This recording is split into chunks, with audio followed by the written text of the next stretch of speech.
Turma, sejam bem-vindos à nossa disciplina de Física. Então, eu sou a professora Andréia.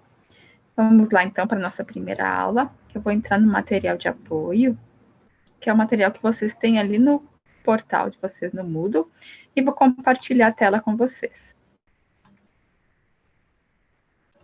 Então, vamos lá.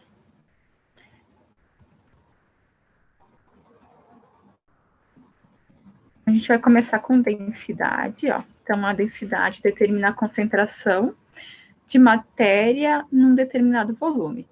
Então, em relação à densidade do corpo e do fluido, a gente tem que se a densidade do corpo for menor que a densidade do fluido, o corpo flutuará na superfície do fluido. Se a densidade do corpo for equivalente à densidade do fluido, o corpo ficará em equilíbrio com o fluido. E se a densidade do corpo for maior que a densidade do fluido, o corpo afundará. Então, o que significa isso? Então, imaginem que esse fluido seja a água. Então, a gente vai colocar um corpo nessa água. Então, se o corpo que eu colocar nessa água tiver uma densidade menor do que a densidade da água, esse corpo vai ficar flutuando em cima da água, então ele não afunda. Se a densidade desse corpo for equivalente à densidade da água, esse corpo vai ficar em equilíbrio com a água. E se esse corpo tiver uma densidade maior do que a densidade da água, esse corpo vai afundar. Então, essa é a relação da densidade entre o corpo e o fluido que a gente tem. Então, para a gente calcular essa densidade, a gente tem essa seguinte fórmula aqui, ó. Densidade, então D de densidade vai ser sempre igual a M, que é a massa, dividido pelo volume. Então, se eu quero calcular essa densidade, eu preciso saber qual é a massa e qual é o volume. Então, no Sistema Internacional de Unidades, a unidade para densidade a gente tem gramas por centímetro cúbico, metros, quilogramas por metros cúbicos, ou ainda gramas por ml, porque 1 ml equivale a 1 centímetro cúbico. Então, eu posso usar gramas por centímetro cúbico ou gramas por ml. E a gente pode usar ainda quilogramas por metros cúbicos. Vamos fazer um exemplo aqui. Então, uma solução foi preparada misturando-se 30 gramas de um sal em 300 gramas de água. Considerando-se que o volume da solução é igual a 300 ml, qual a densidade dessa solução em gramas por ml? Então, a gente tem ali a fórmula, que é densidade igual a massa dividido pelo volume. Então, vamos ver qual é a massa. Então, a gente tem uma massa aqui, a gente quer saber qual é a densidade dessa mistura, dessa solução. Então, essa solução é a mistura de quê? Dessas 30 gramas de sal nessa água aqui. Então, eu tenho que uma massa de 30 gramas mais 300 gramas. Então, eu tenho uma massa aqui de 330 gramas, dividido pelo volume. Ó, então, a solução tem um volume igual a 300 ml. Então, basta eu pegar os 330 e dividir por 300. Então, a gente tem uma densidade de 1,5 gramas por ml. Um outro exemplo aqui, ó. Uma solução aquosa foi preparada dissolvendo-se certa massa de hidróxido de sódio em 600 ml de água, originando um volume de 620 ml. Qual será a massa do soluto presente nessa solução? Então, a gente tem alguns dados ali, que é densidade da solução, que é 1,19 gramas por ml, e densidade da água, que é igual a 1 grama por ml. Então, o que a gente pode fazer? A gente tem a densidade da água, que é 1. Tem também o volume da água, que é 600 ml.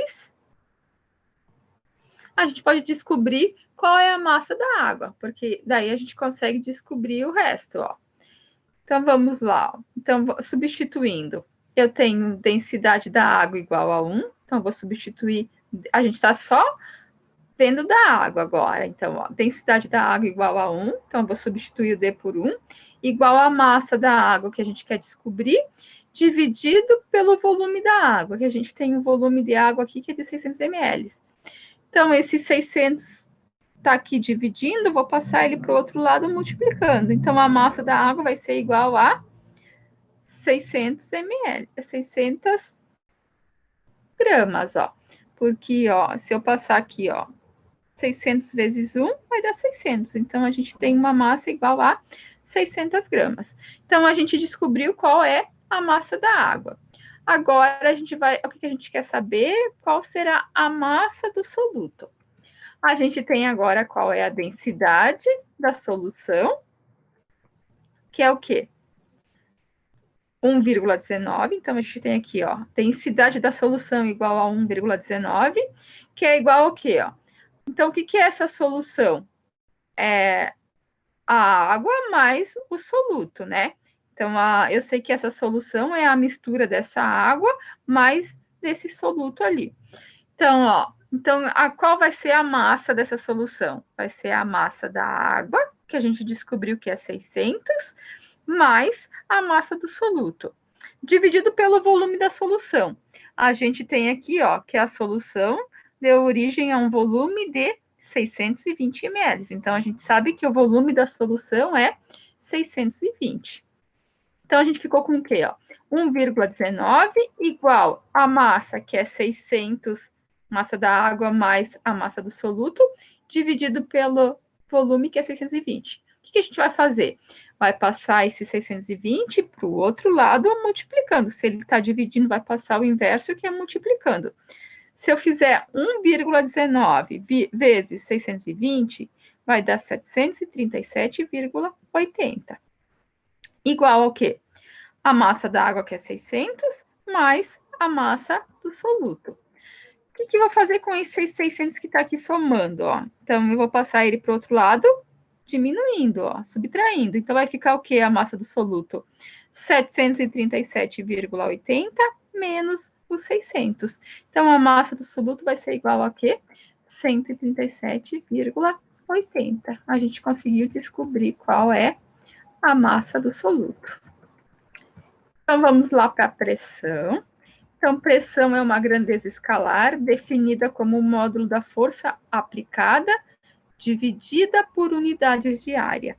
Então, a unidade de pressão no Sistema Internacional de Unidades é o Pascal, que a gente representa pelo PA, que equivale à aplicação de uma força de 1 newton sobre uma área de 1 metro quadrado. Então, a definição de pressão é comumente utilizada para descrever a influência sobre o comportamento de fluidos, como gases e líquidos. Então, se a gente quiser calcular qual é a pressão vai ser igual a força dividido pela área. Quanto menor for essa área onde eu estiver aplicando essa força, maior vai ser a pressão. Então, quanto menor for a área que eu estiver aplicando essa força, maior vai ser a pressão. Então, a gente tem o P aqui, que é a pressão, F é a força aplicada em newtons e A é a área em metros quadrados. Então, a gente viu lá que a unidade no Sistema Internacional de Unidades para pressão é o Pascal. Então, para a força, a gente tem newton e para a área, metros quadrados. Então, aqui, ó, vamos ver um exemplo para a gente ver aqui, para a gente ver como que é aqui para comprovar que quanto menor for essa área aqui, onde eu estiver aplicando a força, maior vai ser a pressão. Então, a gente tem um exemplo aqui, ó. Godofredo aperta uma taxinha entre os dedos, como mostrado na figura a seguir. A cabeça da taxinha está apoiada no polegar e aponta no indicador. Compare entre si forças e pressões que agem no indicador e no polegar. Então, se a gente for a ver aqui, ó. Então, aqui, a área aqui da cabeça é bem maior do que a área da ponta. Onde será que a pressão é maior? Na ponta ou na cabeça? Onde será que vai machucar mais, vai doer mais o dedo? Na ponta, né? Então, quanto menor for a área onde eu estiver aplicando essa força, maior vai ser a pressão. Então, aqui, ó, a pressão que tem aqui no indicador, que é onde tem a ponta dessa taxinha, é bem maior do que a pressão aqui no polegar, que é onde tem a cabeça da taxinha.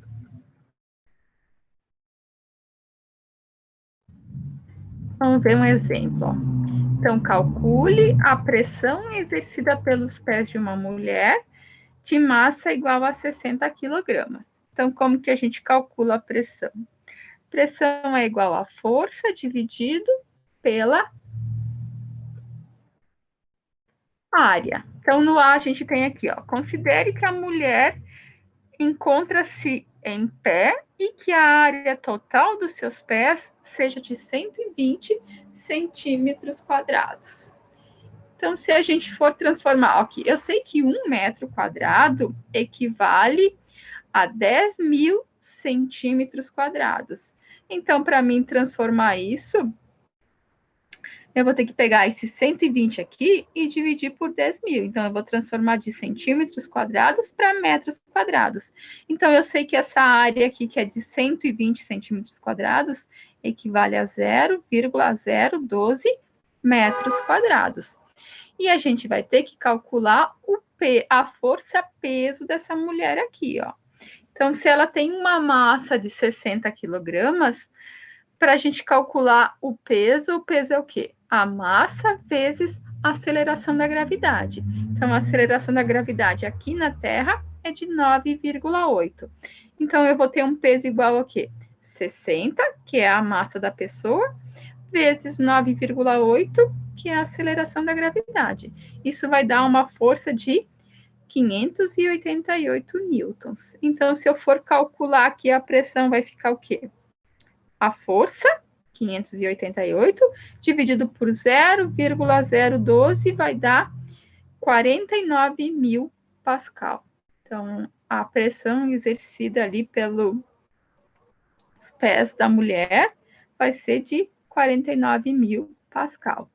Agora, na B, ó. Assuma agora que a mulher esteja usando sapatos de salto alto e que a área total desse salto seja de aproximadamente 4 centímetros quadrados. Então, ó, aqui a gente tem uma área bem menor. Aqui a gente tinha uma área que era a área total dos pés, que era 120 centímetros quadrados. Aqui a gente tem a área do salto, que é de 4 centímetros quadrados.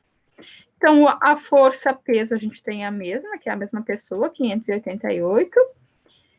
A gente vai transformar isso em metros quadrados. Eu sei que 1 centímetro quadrado, 1 metro quadrado equivale a 10 mil centímetros quadrados, então eu tenho que pegar 4 e dividir por 10 mil, que vai dar 0,0004 metros quadrados.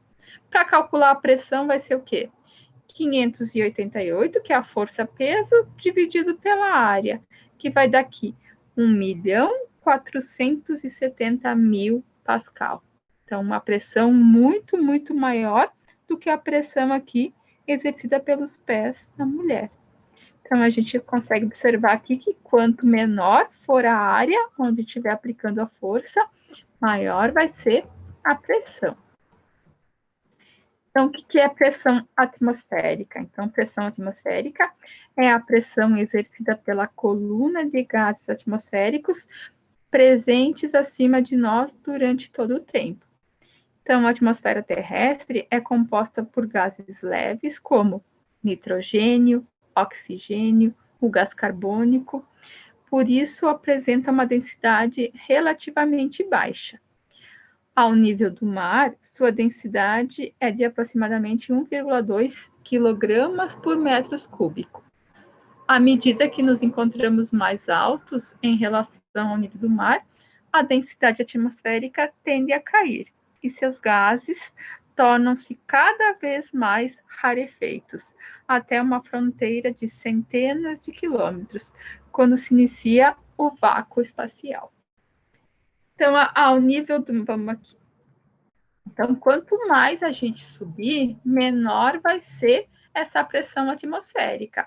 Então, mais rarefeito vai ser o ar que respiramos. Então, quanto mais a gente subir, quanto maior a altitude, menos partículas de ar a gente vai encontrar. Então, se a gente subir demais, a gente vai ter falta de ar, porque vai ter a pressão atmosférica vai diminuindo as partículas de ar, mais rarefeito vai ser o ar. Então, a pressão pode ser medida em milímetros de mercúrio ou em atmosfera. Então, o organismo humano está submetido à pressão do ar, do local onde se encontra. Então, ao nível do mar, a gente tem uma pressão atmosférica de 1,0 vezes 10 na 5 newtons por metro quadrado ou uma atmosfera. Então, ao nível do mar, a gente usa mais atmosfera, então a gente tem ali uma pressão de uma atmosfera. Subindo ao nível do mar, quanto mais a gente subir, vai diminuir essa pressão atmosférica, e abaixo do nível do mar, essa pressão atmosférica aumenta. Então, quanto maior é a altitude, menor é a pressão atmosférica e mais rarefeito é o ar que respiramos. Então, quanto mais maior for a altitude, quanto mais a gente subir, menos partículas de ar a gente vai ter para respirar. Então, o planeta Terra está envolvido por uma espessa camada de ar, aproximadamente 800 quilômetros, que exercem pressão sobre tudo que está aqui, inclusive sobre nós. Então, a hidrostática, então, é a ciência que estuda os fluidos, tanto em repouso quanto em movimento. Então, fluido é toda substância que tem capacidade de escoar. Então, a gente considera fluidos todos os líquidos e gases. Então, quando um fluido é submetido a uma força tangencial, ele deforma-se de modo contínuo, ou seja, quando colocado em qualquer recipiente, ele sempre vai adquirir o formato daquele recipiente. Então, qualquer fluido, quando for colocado em um recipiente, ele vai pegar o formato daquele recipiente. Então, a gente tem como fluido todos os líquidos e gases. Então, a pressão hidrostática, então, é a pressão que ocorre no interior dos líquidos, sendo exercida pelo peso do próprio líquido. Seu valor depende da profundidade do ponto considerado.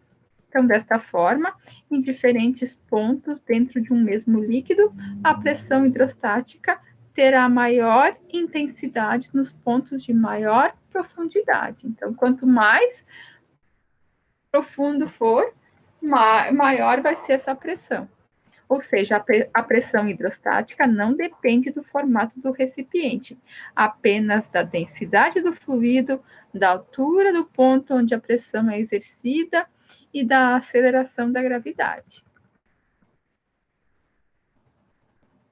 Então, o valor da pressão hidrostática depende da densidade do líquido, do valor da aceleração da gravidade local e da altura de líquido acima do ponto considerado.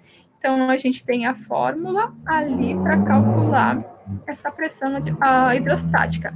Então, a pressão hidrostática vai ser igual ao quê? Ao D, que é a densidade do líquido, G, que é a aceleração da gravidade, que vai ser sempre aqui na Terra igual a 9,8 metros por segundo ao quadrado, e H é a altura onde o líquido se encontra. Então, a gente tem ali pH, o P com Hzinho, que é a pressão hidrostática, que é em newtons por metro quadrado, D, que é a densidade do fluido, que é quilogramas por metros cúbicos, G é a aceleração da gravidade local, que é metros por segundo ao quadrado, e H vai ser a altura em metros. Então, as barragens são mais reforçadas embaixo para suportar a maior pressão. Então, a gente tem, quanto mais fundo tiver, quanto mais para baixo for, maior vai ser a pressão atmosférica, a pressão hidrostática. Então, vamos para o princípio de Pascal. Então, o princípio de Pascal é uma lei da mecânica dos fluidos que afirma que a pressão aplicada sobre um fluido em equilíbrio estático é distribuída igualmente e sem perdas para todas as suas partes, inclusive para as paredes do recipiente em que está contido. Esse princípio foi enunciado pelo cientista francês Blaise Pascal. Então, é o que ocorre, por exemplo, no freio hidráulico de um automóvel, no qual a pressão exercida pelo motorista no pedal se transmite até as rodas através de um líquido, que seria o óleo. Outra importante aplicação do princípio de Pascal é a prensa hidráulica, que consiste em dois recipientes cilíndricos de diâmetros diferentes, ligados pela base e preenchidos por um líquido homogêneo. Sobre o líquido são colocados dois êmbolos, cujas seções têm áreas diferentes. Então, a área 1 menor do que a área 2. Aplicando uma força F1 no êmbolo menor, o líquido fica sujeito a um acréscimo de pressão P1. Como a pressão se transmite igualmente através do líquido, o êmbolo fica sujeito ao acréscimo de pressão P2. Então, é aqui o que diz o princípio de Pascal, ó. Então, a gente tem esses dois cilindros aqui, um maior, outro menor, eles estão ligados, ó. Então, se eu fizer uma pressão aqui, ó, aplicar uma força aqui, nesse líquido aqui, eu vou empurrar para cá, então eu estou aplicando uma força, essa força vai empurrar para cima aqui, ó. Então, eu vou ter uma pressão aqui. Então, aqui, ó, eu tenho uma força aplicada numa área, vou ter outra força aqui aplicada nessa área aqui. O que é a pressão? Pressão é a força dividido pela área. Então, a pressão, o que diz ali o princípio de Pascal, que a pressão aplicada, ó, é uma lei da mecânica dos fluidos que afirma que a pressão aplicada sobre um fluido em equilíbrio estático é distribuída igualmente e sem perdas para todas as suas partes. Então, ó, a mesma pressão que a gente tem aqui no início é a mesma pressão que a gente vai ter aqui, ó.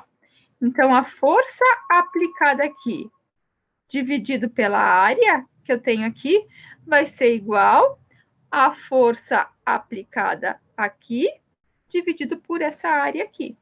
Então, eu posso dizer que a pressão 1, que é a pressão que tem aqui, é igual à pressão que está aqui.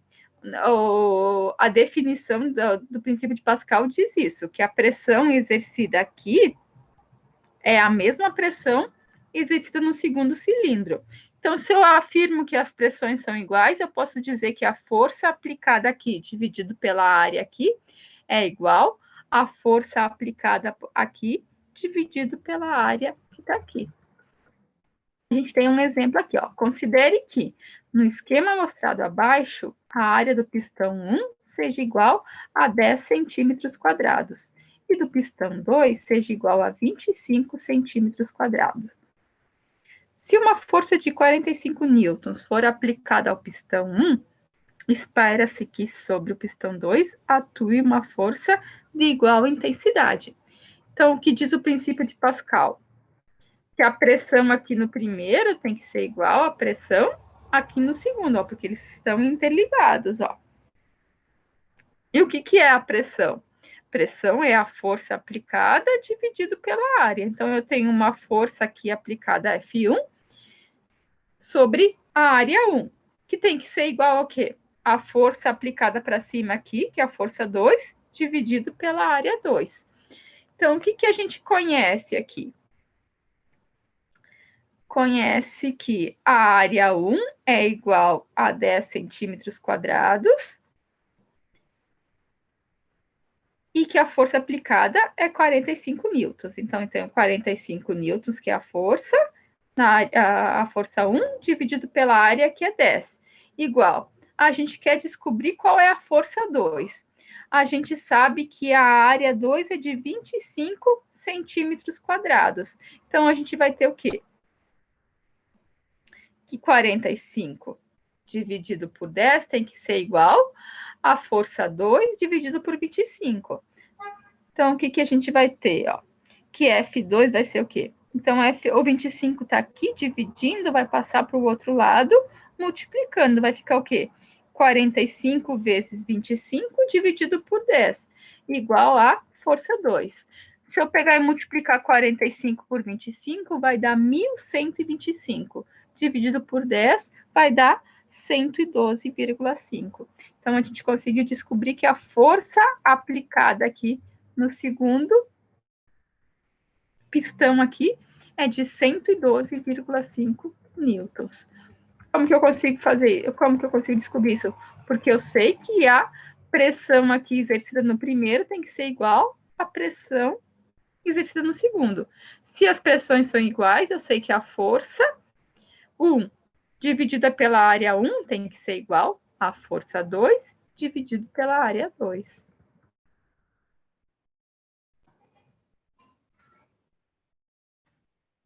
Então, os pistões hidráulicos funcionam graças ao princípio de Pascal. Então, agora vamos para empuxo.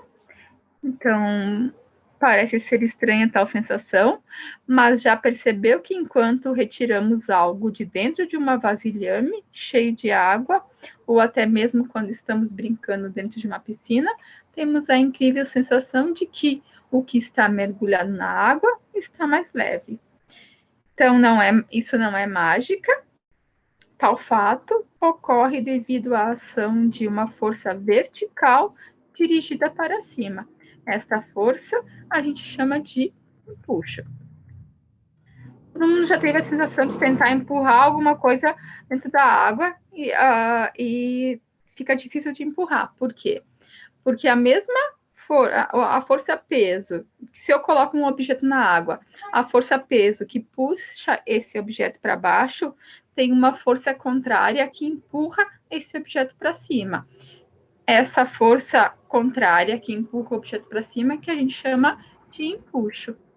Então, o empuxo é a existência da ação de várias forças sobre um corpo mergulhado em um determinado líquido. Cada força tem um módulo diferente e a resultante delas não é nula. A resultante de todas essas forças está dirigida para cima e é exatamente esta resultante que representa a ação do empuxo sobre o corpo. Então, o empuxo foi descoberto pelo sábio grego Arquimedes de Siracusa. Então, o que diz esse princípio de Arquimedes? Todo corpo mergulhado em um fluido sofre a ação de um empuxo vertical para cima, igual ao peso do líquido deslocado. Então, sempre que eu colocar algo dentro de um líquido, eu sempre vou ter uma força contrária, empuxo, que empurra esse objeto para cima. Ó. Então, todo corpo mergulhado em um fluido sofre a ação de um empuxo vertical para cima, igual ao peso do líquido deslocado. Então, sendo VF o volume do fluido deslocado, então a massa do fluido deslocado é massa do fluido igual a densidade do fluido vezes o volume do fluido. Sabendo que o módulo do empuxo é igual ao módulo do peso, então a gente sabe que empuxo e peso são iguais, a gente pode dizer que empuxo é igual a peso, que é igual a massa vezes a aceleração da gravidade. Então, eu posso dizer também que empuxo, eu sei que massa é o quê? Densidade do fluido vezes volume do fluido. Então, a gente pode dizer o quê? Que empuxo é igual, substituindo a massa aqui por essa massa, a gente tem densidade do fluido vezes volume do fluido vezes a gravidade local. Então, o que quer dizer esse princípio de Arquimedes? Imaginam que eu tenho, imaginem um recipiente com água. Se eu colocar lá, por exemplo, um litro cheio de água ou não. Se eu colocar esse litro dentro, esse líquido vai se deslocar para cima o tanto de quantidade que caberia dentro desse litro. Então, eu vou ter um líquido se deslocando, o líquido que vai se deslocar é a mesma quantidade que caberia dentro desse litro que eu estou colocando nesse líquido. Então, o fluido deslocado é o volume do fluido que caberia dentro da parte imersa no fluido, estando ele totalmente ou parcialmente imerso, como mostra a figura abaixo, ó. Então, ó, se eu for colocar aqui, ó, imaginam isso aqui, alguma coisa redonda. Se eu for colocar, esse líquido vai subir, vai se deslocar. A quantidade que vai se deslocar é a mesma quantidade que caberia dentro desse círculo aqui, dessa esfera aqui. Então, o líquido, eu sei que o líquido que se desloca é o mesmo que caberia dentro disso que foi imerso na água. Então, é isso que diz o princípio de Arquimedes. Então, Arquimedes formulou o seu princípio para a água, mas ele funciona para qualquer fluido, até mesmo para o ar. Então, quando um corpo mais denso que o líquido está totalmente imerso, percebemos que o seu peso é aparentemente menor do que no ar. Este peso aparente é a diferença entre o peso real e o empuxo. Então, flutua e afunda.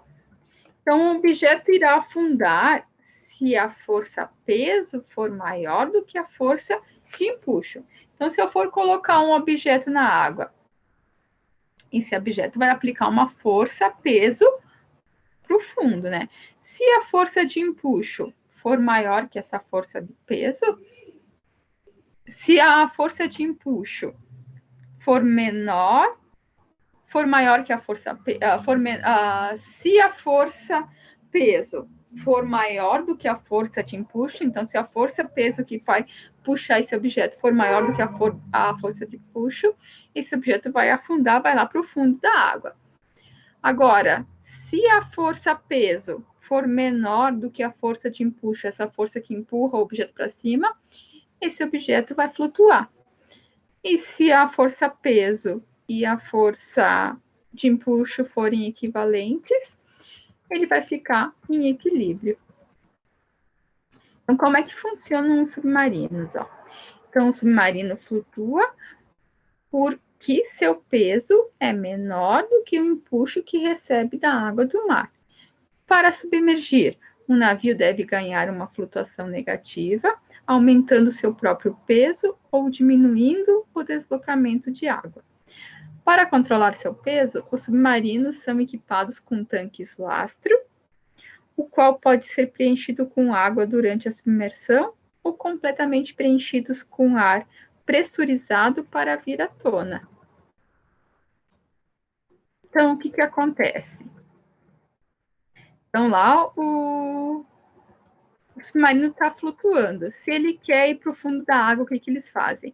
Eles abrem esses tanques e enchem de água. Ó. Então, preenchem esses tanques de água até que a força-peso do submarino fique maior do que a força de empuxo. Quando isso acontecer, ele vai lá para o fundo. Depois, quando quiserem que o submarino volte para a superfície, o que eles fazem? Eles retiram essa água e preenchem com esse ar pressurizado, até que a força-peso fique menor do que a força de empuxo. Isso faz com que ele volte a flutuar.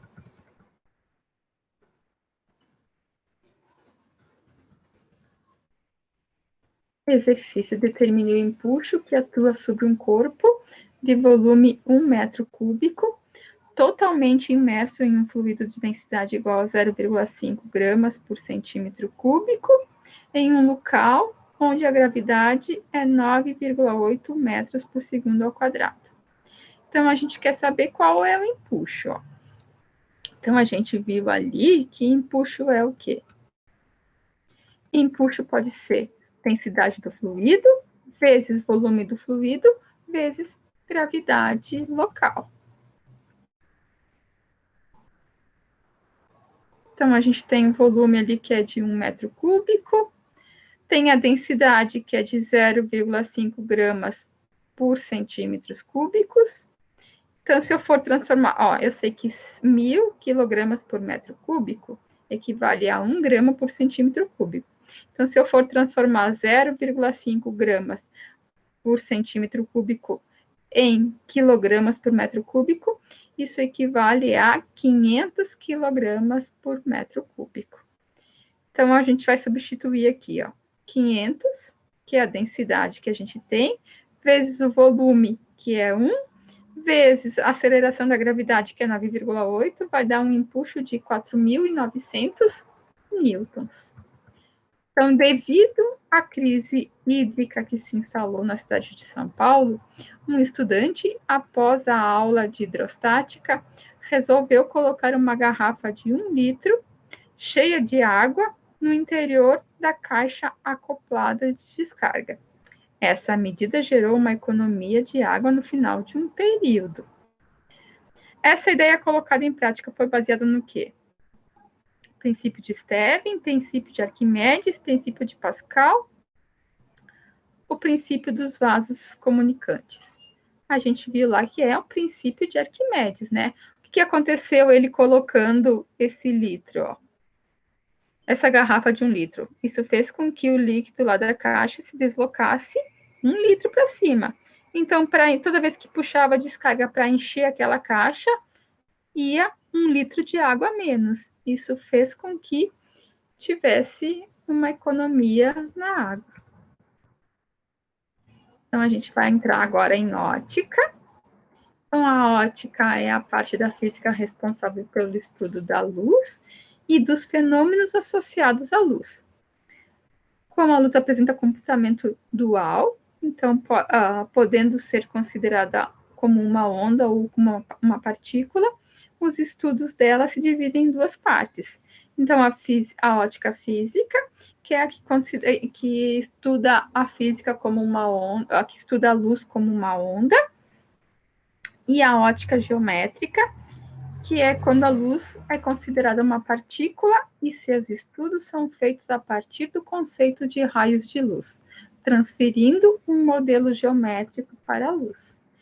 Então, a gente vai estudar hoje a ótica geométrica. Então, a ótica geométrica é a parte da física responsável pelo estudo da luz e dos fenômenos associados a ela, considerando a sua propagação por meio de raios de luz. Então, algumas definições importantes da ótica geométrica. Então, os raios de luz são segmentos de reta que representam a direção e o sentido de propagação da luz. Eles podem ser emitidos por 2 tipos de fontes diferentes, que são as fontes primárias e as fontes secundárias. Então, fontes primárias são fontes que têm luz próprias, então elas emitem luz próprias, que são o sol, por exemplo, a chama de uma vela, uma lâmpada. Então, esses objetos eles possuem luz própria, são chamadas de fontes primárias.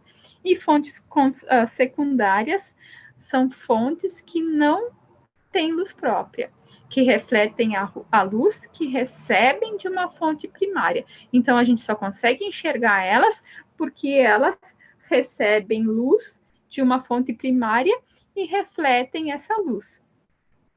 Então, como a Lua, que a gente só consegue enxergar ela porque ela recebe luz do Sol e reflete, então a gente consegue ver ela por causa da luz que é refletida quando ela recebe luz do Sol. Um livro, um objeto qualquer, por exemplo, nós também, a gente só consegue enxergar quando a gente é iluminado por alguma coisa, né? Senão a gente não conseguiria ver. Então, qualquer objeto, qualquer ser, qualquer pessoa, a gente só consegue enxergar eles quando eles recebem luz ou de uma lâmpada ou do sol. Se for no escuro, a gente não consegue enxergar. A gente só enxerga eles quando eles recebem luz de uma fonte primária. Então, as fontes luminosas também podem ser classificadas em relação à sua dimensão.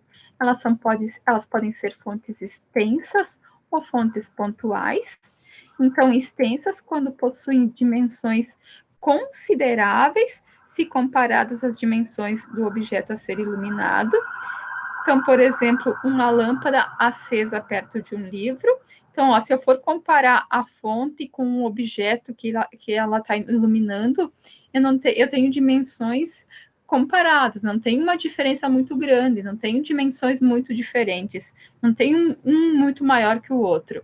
Então, isso a gente chama de fontes extensas. E fontes pontuais, se as dimensões da fonte de luz forem consideradas desprezíveis em relação ao objeto a ser iluminado.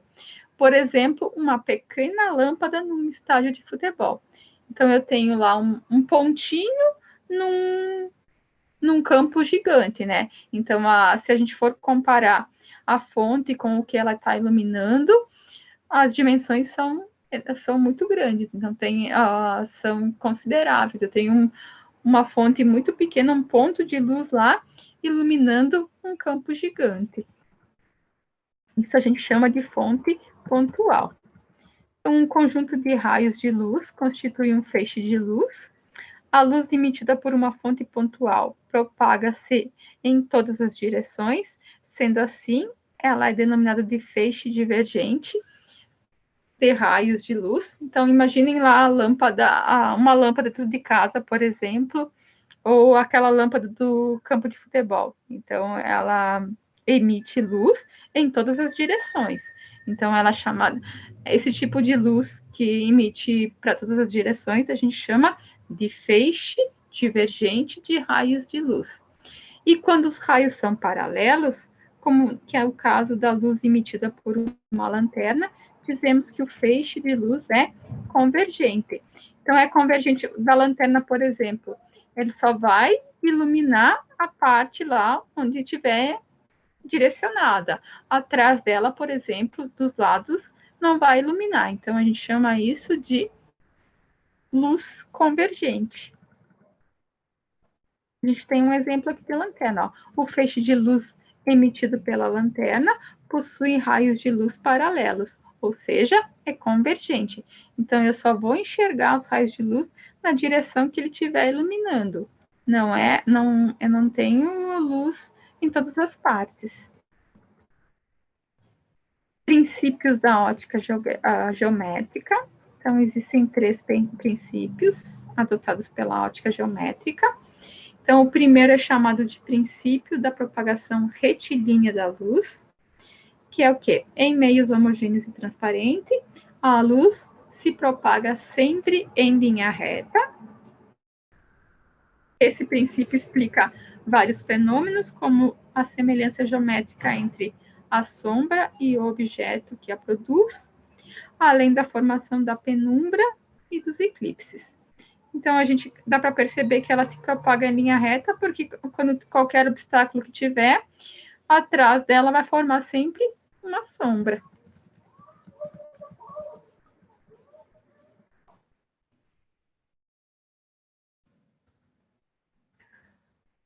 O segundo princípio da ótica geométrica é o da independência dos raios luminosos, que diz o quê?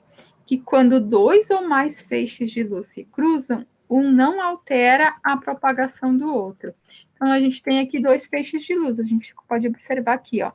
Então, esse feixe aqui, ó, ele encontra esse outro feixe de luz, mas ele não muda, não altera a sua propagação, ó. Ele continua se propagando na mesma direção. A mesma coisa acontece com o outro, ó. Ele cruza com outro feixe de luz, mas não altera a sua propagação. E o terceiro princípio é o da reversibilidade dos raios luminosos, que diz que a luz é reversível. Então, por exemplo, se vemos alguém através de um espelho, certamente essa pessoa também nos verá. Por quê? Porque o caminho de ida da luz pode ser o caminho de volta. Então, a luz é reversível. O que é sombra e o que é penumbra? Então, o princípio da propagação retilínea da luz diz que, em meio homogêneo e transparente, como o ar, a luz se propaga sempre em linha reta. Uma das consequências ou aplicações desse comportamento da luz é a formação de sombra e de penumbra, que se dá quando a luz encontra em seu caminho um objeto opaco. Todo objeto que não permite a propagação de luz através de si. O que determina a formação de sombra ou penumbra será o tipo de fonte de luz, que pode ser uma fonte pontual ou uma fonte extensa. Então, por exemplo, numa fonte pontual. Então, a gente tem um pontinho lá, que é o caso do campo de futebol lá. Então, ó, fonte de luz com dimensões pequenas em relação ao que vai iluminar. Então, tem uma lâmpada lá que está iluminando um estádio de futebol enorme. Um objeto que ele encontrar aqui, ó, essa fonte vai encontrar um objeto. O que tiver, ela vai formar atrás desse objeto uma sombra. Então, nesse caso, a gente tem projetada apenas uma sombra, ó. Então, ó, temos uma fonte pontual F e uma esfera opaca E. Então, atrás dessa esfera aqui, vai ser projetada uma sombra. Então, uma fonte pontual F emite luz em todas as direções. A esfera opaca E não permite que a luz se propague e, dessa forma, os raios luminosos não atingem a região que está atrás da esfera. Então, essa região não iluminada, a gente vai chamar de sombra. Agora, no caso de uma fonte extensa, então, fonte de luz que tem dimensões consideráveis em relação ao que vai iluminar. Então, a gente tem ali o objeto a ser iluminado e a fonte com dimensões parecidas, não tem uma diferença muito grande das dimensões. O que vai acontecer? Ó? Então, aqui tem fonte e eu tenho objeto a ser iluminado com dimensões parecidas. O que vai acontecer? Na parte aqui eu vou ter vai ter uma parte aqui que não vai receber luz nenhuma e vai ter uma outra parte que vai receber parte de luz. A parte que não recebe luz nenhuma a gente chama de sombra e a parte que vai receber parte de luz a gente chama de penumbra. Então, ó, com a fonte de luz extensa, pode-se observar na figura que existe uma região atrás do objeto opaco que recebe uma pequena intensidade de luz da fonte, não sendo totalmente escura. Essa parte a gente chama de penumbra. Logo, penumbra é uma região parcialmente iluminada e ocorre quando se tem uma fonte de luz extensa. Note que a fonte de luz e a esfera têm dimensões semelhantes e são quase do mesmo tamanho. Por isso, disse que a fonte é extensa. Então, só quando eu tiver uma fonte extensa que eu vou ter aqui, vai aparecer uma penumbra. Então, que vai ser a parte que recebe apenas um pouco de luz. Parcial, a região que vai receber parte de luz. Então, um fenômeno que se pode observar da Terra, que tem origem através da formação da sombra e da penumbra, é o eclipse. Então, o eclipse é um fenômeno que envolve o Sol, a Lua e a Terra, podendo se manifestar de duas formas, o eclipse solar e o eclipse lunar. Então, vamos para o eclipse solar. Então, no eclipse solar, a sombra e a penumbra da Lua são projetadas na superfície da Terra, e por isso dá origem ao eclipse, que pode ser total ou parcial. Então, no eclipse solar, o que a gente tem? A gente tem a Lua, que fica entre o Sol e a Terra, ó. Então, a gente sabe que aqui a gente tem a Lua, que ela gira em torno do seu próprio eixo. A gente sabe que também a Lua, ela gira em torno da Terra.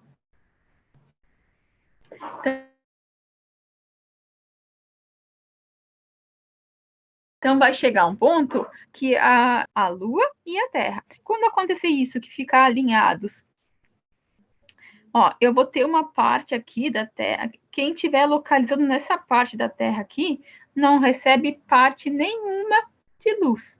Não recebe luz nenhuma. Então, quem está aqui vai enxergar um eclipse total do Sol.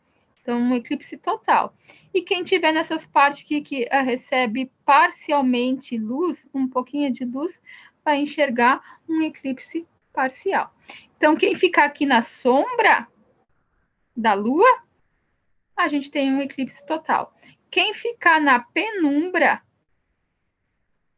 da Lua, a gente tem um eclipse parcial. Então, quem tiver nessas regiões aqui e aqui, vai enxergar um eclipse parcial. Quem tiver nessa região aqui na Terra, vai enxergar um eclipse total. Então, a gente tem ali o eclipse solar. E o eclipse lunar? Como a gente viu, a Lua vai girando em torno da Terra, né? Então, antes ela estava aqui, o que aconteceu agora? Agora a gente tem alinhados o Sol, a Terra e a Lua. Então, a gente tem a Terra que fica entre o Sol e a Lua. Então, também, ó, quem tiver aqui na Terra, ó, a Lua está aqui.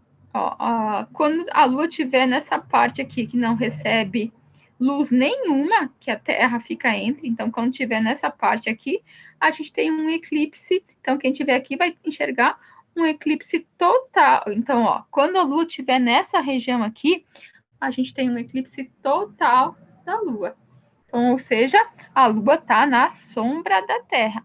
E se a Lua estiver nessa parte aqui, ó, um pouquinho mais clarinha, a gente vai ter um eclipse parcial da Lua. Ou seja, a Lua vai estar na penumbra da Terra. Então, se a Lua estiver na penumbra da Terra, a gente tem um eclipse parcial. Se a Lua estiver na sombra da Terra, a gente tem um eclipse total. As fases da Lua. Então, como já vimos, a Lua, por não emitir luz própria, é considerada uma fonte secundária de luz. Então, a gente só enxerga ela porque ela reflete a luz que recebe do Sol. Então, para podermos ver uma parte maior ou menor de sua superfície iluminada pelos raios solares, ou seja, para podermos ver as fases da Lua, vai depender da posição que a Lua ocupa no movimento orbital da Lua em torno da Terra. Então, a Lua apresenta 4 fases, que é a nova, a crescente, cheia e minguante. Cada uma delas dura cerca de 7 a 8 dias. Então, a Lua apresenta 3 movimentos principais: rotação, que é em torno do seu próprio eixo, revolução ao redor da Terra, então ela gira em torno da Terra, e a translação, que é ao redor do Sol junto com a Terra. Então, a Terra e o Sol, a Terra e a Lua giram em torno do Sol. Dessa forma, ela assume diferentes posições em relação à Terra e ao Sol.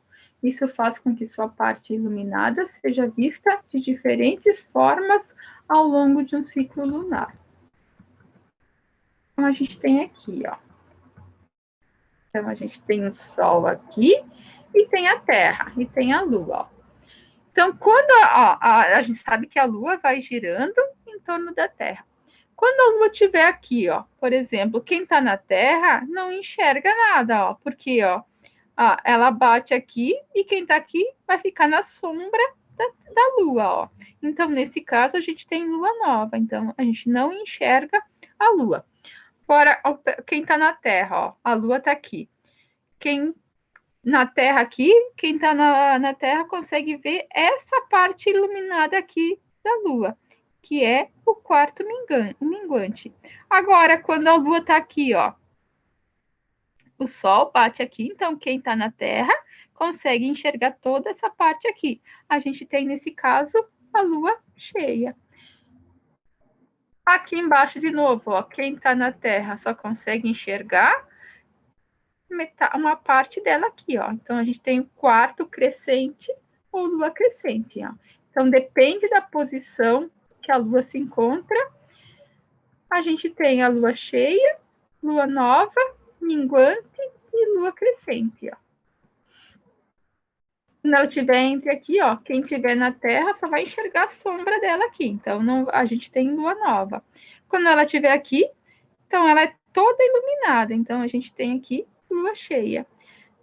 Quando ela estiver aqui, a gente vai enxergar apenas quarto dela, por isso que é quarto minguante ou quarto crescente. Então, aqui a lua nova, nessa fase não conseguimos observar a lua, pois ela está posicionada entre o Sol e a Terra, e por isso não a vemos nesse momento. Nesta fase, a lua está no céu durante o dia, nascendo por volta das 6 e se pondo por volta das 18. A lua crescente, ou quarto crescente, recebe essa denominação, pois nesse momento só conseguimos observar um quarto de sua totalidade. Seu formato é de um semicírculo, e nesta fase, a lua nasce aproximadamente ao meio-dia e se põe aproximadamente à meia-noite.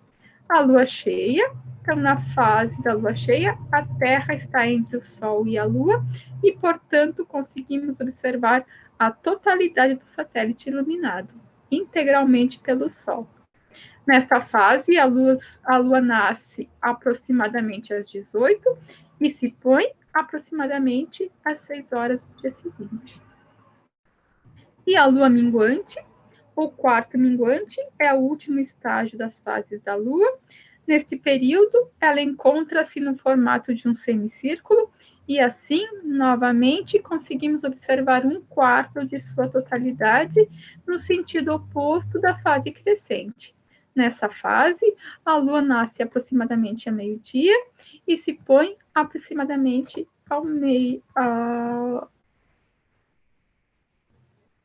aproximadamente à meia-noite e se põe aproximadamente ao meio-dia. Então, essa foi a nossa... Aqui tem um pouquinho de lentes esféricas, se quiserem dar uma olhada. Então, é a aplicação da ótica. Então, é mais que é usado para óculos ou lupas. Então, para corrigir... Então, aqui para corrigir, a gente usa o grau, que é para corrigir problemas de visões. Então, a gente tem as lentes convergentes e as lentes divergentes. São complementos, se quiserem dar uma olhadinha. Então, essa foi a nossa primeira aula. Espero que tenham gostado. E a gente se encontra na próxima aula. Até. Beijos.